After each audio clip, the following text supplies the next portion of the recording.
Top 10 breakout quarterbacks for the 2024 season. Number one, we're going to start with Nico Iamaleava. Tennessee fans, you finally got it. You've been waiting for this day for quite a long time now. You finally got your guy. Barring no injury in the spring or summer, he's going to be your guy. Did a great job in the bowl game. Extremely high potential, can really sling the ball. I think in a Josh Heupel offense, this guy can be a serious weapon. I think he's going to make a lot of noise next year. I'm really looking forward to seeing him. He'll have Brew McCoy back off of an injury. He'll have Squirrel White, so he'll have some receivers that he's going to be able to throw to that he can really make some noise. It's a similar situation. We head over to Baton Rouge. Garrett Nussmeier. Again, LSU fans been excited about this guy for quite some time. Has been behind Jaden Daniels the past couple of years, but man, this guy can really hurl that ball down the field.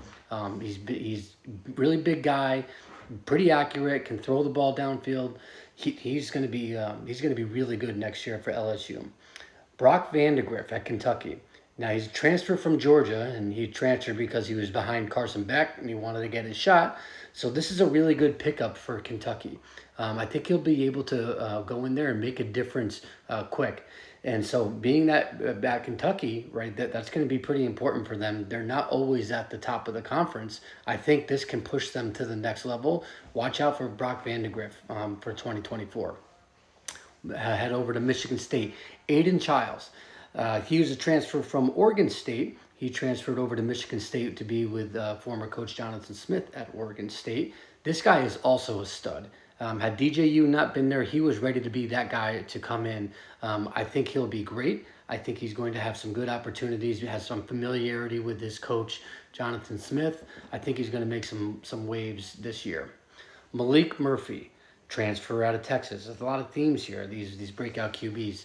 Malik Murphy transferred to Duke. He had a really unfortunate situation.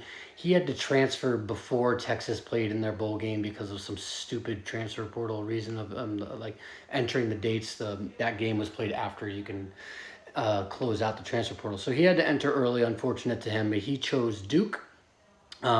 So he's a freak athlete.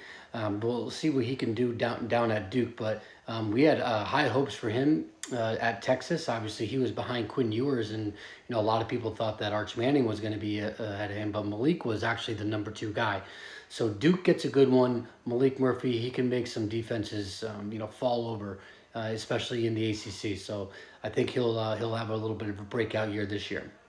Jackson Arnold down in Norman, Oklahoma. Man, this, again, another one that they've been waiting to see. He had a pretty terrible bowl game. He had 4 or 5 interceptions or something like that. Didn't perform very well, but again, a lot of raw talent. Elite 11 MVP, so he's going to be a stud.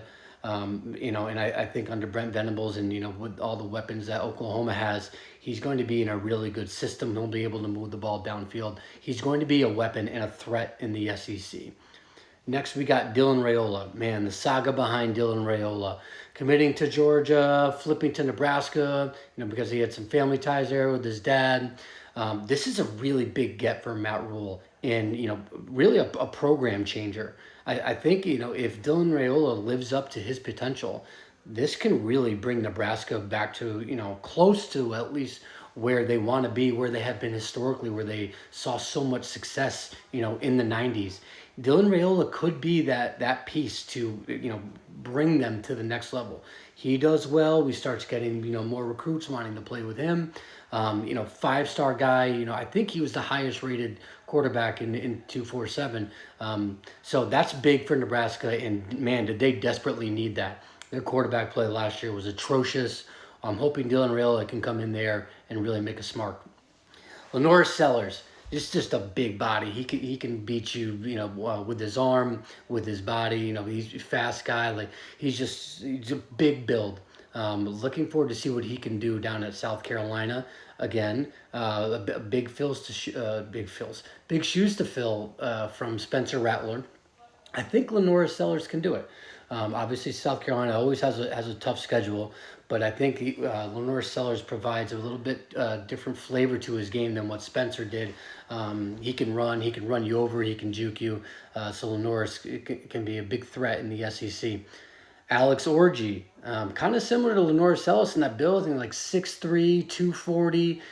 He got a lot of comparisons to Jalen Milrow. He was actually used as the scout team quarterback to mirror Milrow, but for the last year's semifinal game, same thing. So a lot of expectation for him. Obviously, big shoes to fill again here with JJ McCarthy. But I think Alex Orji, with his skill set, and especially with the O line blocking ahead of him, could be a weapon in the Big Ten. Lastly, we go down to Fayetteville. Taylon Green. Now, he's a transfer from Boise State. He has a Mountain West championship under his belt. He was the 2022 Mountain West Freshman Player of the Year. Now, last year he had a bit of a rocky start and ended up splitting time with another quarterback over at Boise State. But he is now transferred to Arkansas. Now, with the departure of KJ Jefferson, they have some new blood in here, Taylon Green.